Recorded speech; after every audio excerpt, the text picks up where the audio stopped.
ഇത് മാസ് മോട്ടോഴ്സിൽ നിന്നാണ്. ഹോണ്ടയുടെ ആക്റ്റീവ 60 വണ്ടിയാണ്. സ്റ്റാർട്ടിങ് കംപ്ലൈൻ്റ് ആയിട്ട് വഴിയിൽ നിന്നിട്ട് നമ്മൾ പോയി എടുത്തു നിറ വണ്ടിയാണ്.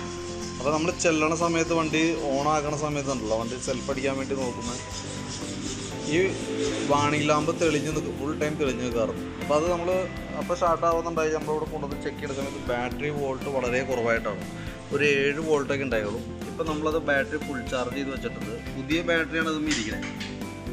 ഫുൾ ചാർജ് ചെയ്തിട്ട് ഓൾറെഡി നമുക്ക് 12.12 വോൾട്ട് കറക്റ്റ് കിട്ടുന്നുണ്ട്. അപ്പോൾ നമുക്ക് വണ്ടി മേന്ന് കയറുന്ന ചാർജിൻ്റെ അളവും കൂടി നമ്മൾ ചെക്ക് ചെയ്യാനുണ്ട്. അപ്പോൾ അതും കൂടി നമ്മളൊന്ന് സ്റ്റാർട്ട് ചെയ്തിട്ട് കാണിച്ചു തരാം കേട്ടോ.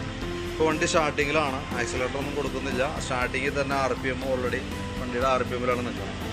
ആ വോൾട്ട് കയറി വന്ന് നോക്കി കഴിഞ്ഞാൽ നമുക്ക് മനസ്സിലാവും 14 വോൾട്ടിലേക്ക് എത്തിയിട്ടുണ്ട്. ശരിക്കും ആ രീതിയിൽ തന്നെയാണ് നമുക്ക് അതിൻ്റെ വോൾട്ട് വരേണ്ടത്. 14 വോൾട്ടിനകത്ത് നിൽക്കണം വണ്ടി. റൈസ് ആവുന്ന സമയത്ത് 14 വോൾട്ടിലേക്ക് വരുന്നുണ്ട് കേട്ടോ. ഇതിൻ്റെ പ്രത്യേകത വെച്ചാൽ ഇത് LED ടൈപ്പ് ഹെഡ്ലൈറ്റ് അല്ല, ഹാലജൻ ടൈപ്പ് ഹെഡ്ലൈറ്റാണ്. അപ്പോൾ നമ്മൾ താക്കോൽ ഓഫ് ചെയ്തു, സ്റ്റാർട്ട് ചെയ്തില്ലെങ്കിലും ഹെഡ്ലൈറ്റ് തെളിഞ്ഞ് നിന്നാൽ ബാറ്ററി ചാർജ് ഡിസ്ചാർജ് ചെയ്യും. അത് അങ്ങനെ എന്തെങ്കിലും സംഭവിക്കുന്നുണ്ടോ എന്നുള്ളത് കൃത്യമായിട്ട് നോക്കാം. കാരണം എന്താ വെച്ചാൽ ഇപ്പോൾ രണ്ടാമത്തെ പ്രാവശ്യമാണ് സെയിം കംപ്ലൈൻറ്റ് പറഞ്ഞിട്ട് വന്നത്.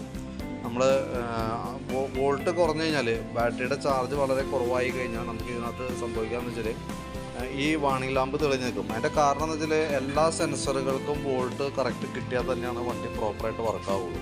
അതേപോലെ തന്നെ ഫ്യൂൽ പമ്പിനും കൃത്യമായിട്ട് അതിൻ്റെ വോൾട്ട് കറക്റ്റായിട്ടുണ്ടെങ്കിൽ തന്നെയാണ് അത്. ഈ മോഡൽ B6 മോഡൽ വണ്ടികൾക്കുള്ള പ്രോബ്ലം ഒരു പ്രത്യേകതയാണ്, ബാറ്ററി കറക്റ്റ് പവർഫുള്ളായിരിക്കും.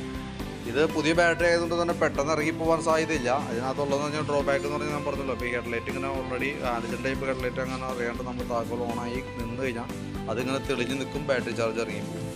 അതൊന്ന് പ്രത്യേകം ശ്രദ്ധിച്ചോളാം. സ്റ്റാർട്ടിങ്ങിൽ വണ്ടി ഹെഡ്ലൈറ്റ് പ്രശ്നമില്ല, കാരണം ത്രൂ ഔട്ട് ബാറ്ററിയിൽ നിന്ന് വണ്ടിമേന്ന് ചാർജ് ഫില്ലായിക്കൊണ്ടിരിക്കുകയാണ്. അതല്ലാണ്ട് വണ്ടി ഓഫ് ചെയ്തിരിക്കുന്ന സമയത്ത് എങ്ങാനും ഇതേപോലെ ഓണായി കിടക്കണ്ടോ എന്നുള്ള ദിവസം നോക്കാം.